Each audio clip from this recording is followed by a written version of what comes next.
Welcome back to the channel, mateys. In today's video, we're going to be taking a look inside our treasure chest and revealing my favorite pirate deck based on my favorite Assassin's Creed game, Assassin's Creed Black Flag, featuring Edward Kenway as our commander. So without further ado, let's take a look inside.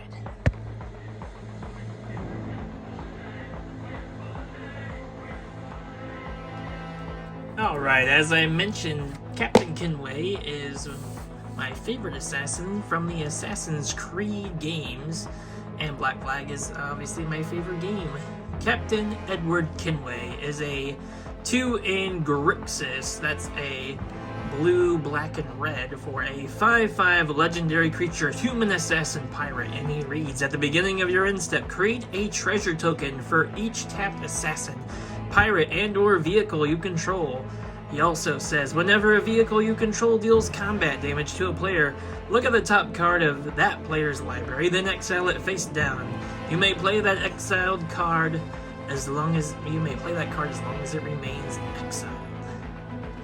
So, if you haven't figured out yet, we're going to be concerned about assassins, pirates, vehicles, and making treasure. So let's take a look at our deck list, starting with the creatures.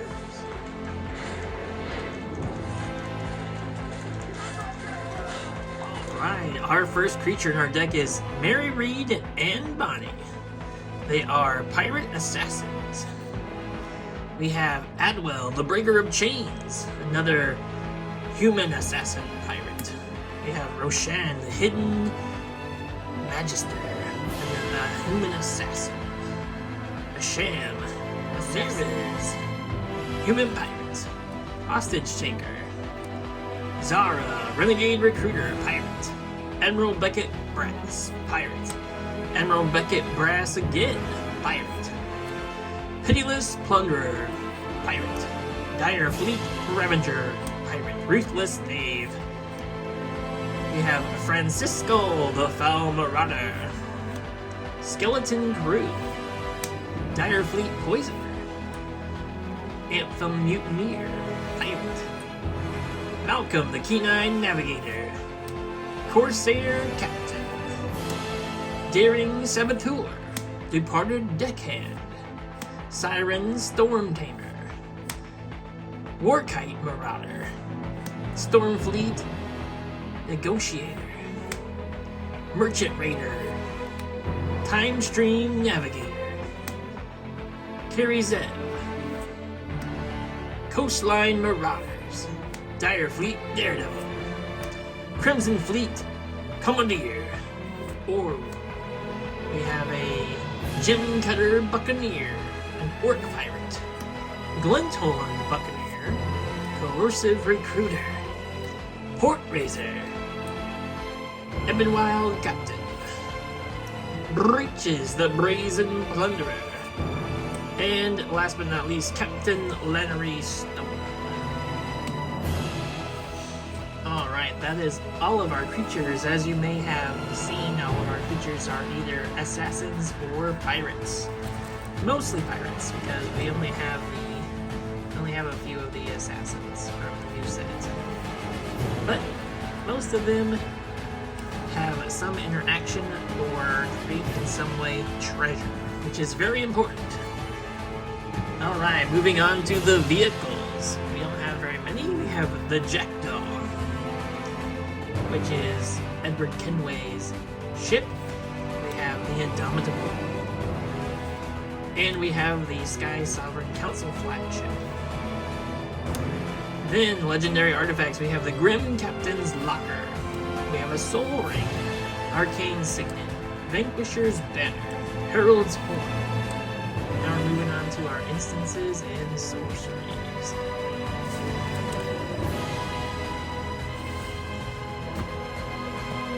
They include Spell Swindle, Counterspell, and you make treasure. Chaos Squad. Evacuation. Terminate. Fiery Cannonade. A pirate deals 2 damage to each non-pirate creature. Very good in our deck. Stainful Stroke. Distant Ability allows us to draw tons of cards because we have so many pirates. Seize the spoil. Draw 2 cards. Create a treasure token. Windfall. Open into Wonder. Walk the plank, because this is a pirate deck and we need to walk the plank. Blasphemous Act. We need to destroy all the creatures we can. Charted Course. As you can tell, has to do with pirate lore. Blood Money. Destroy all creatures. For each non-token creature destroyed this way, make treasure. Feed the Swarm allows us to get rid of pesky enchantments, which black has a problem with. Bite of Thassa. Make some of our creatures unable to block, and whenever a creature we control deals combat damage, we may draw a card. Alright, now we have a few enchantments. So we have Arcane Adaption. We choose a pirate, and then whenever chosen creature of the type, other types the same. So basically all the creatures in our deck are pirates. Black Market Connections, because we're pirates and we have connections with the black market. Cover of Darkness. Creatures of the chosen type have fear, which means they cannot be blocked except by artifact creatures and or black creatures. So our pirates can't be blocked. Curiosity, because it's a combo piece. And Revel in Riches, which is our main win-con strategy in this deck, is to make enough treasures to win the game. Whenever we control 10 or more treasures, we win the game. That's at the beginning of our upkeep, so it gives our opponents time to deal with us. But that is the main win-con of this deck, is to make a bunch of treasure and then survive long enough to get to our upkeep to win the game. Alright, let's take a look at the lands. Now this isn't the most exotic land base in the deck. You can obviously put more expensive lands in here. This is kind of a lower budget list for the land bases, but we have a Throne of the High City, because what pirate doesn't love to become a monarch? Command Tower. Crumbling Necropolis. Thriving Bluff. Thriving Isle. Unclaimed Territory. Secluded Courtyard. Exotic Orchard, Path of Ancestry, Thriving Moor, Dragon Skull Summit, Sulphur Falls, Smoldering Marsh, Frostboil Snarl, Choked Estuary, Sunken Hollow, Foreboding Ruins, the Port of Carfell. Now we have our basics. We have 1, 2, 3, 4 swamps. We have 4 mountains. 7 islands. Alright, now we'll get into some of the combos of our deck. Alright, like I said, this is not the most combo heavy deck. Our main win con is this enchantment, Revel in Riches, which, like I explained before, allows us to win the game if we control 10 or more treasures at the beginning of our upkeep. And it has, whenever a creature an opponent controls dies, we create a treasure token. So as long as we can kill some of our opponent's creatures, we get treasure tokens. But most of the creatures in our deck, including our commander, allow us to make a lot of treasure tokens, because whenever at the beginning of our end step, we create treasure tokens for each tapped assassin, pirate, or vehicle. So we can, as long as we keep people from blowing up everything, we can create quite a few treasures just by attacking with our assassins, pirates, and vehicles. And just put this out on the field and win the game. Alright, the only other 2-card combo in this game is our Glinthorn, Buccaneer, and Curiosity. If you're not familiar with this combo, you need to enchant the Glinthorn Buccaneer with Curiosity. Curiosity is an aura enchantment that says whenever the enchanted creature deals damage to an opponent, draw a card. Then we may pay 2. Okay, let's read the rest of our Glinthorn Buccaneer. He is a 2/4, he has haste, and whenever you discard a card, Glinthorn Buccaneer deals 1 damage to each opponent.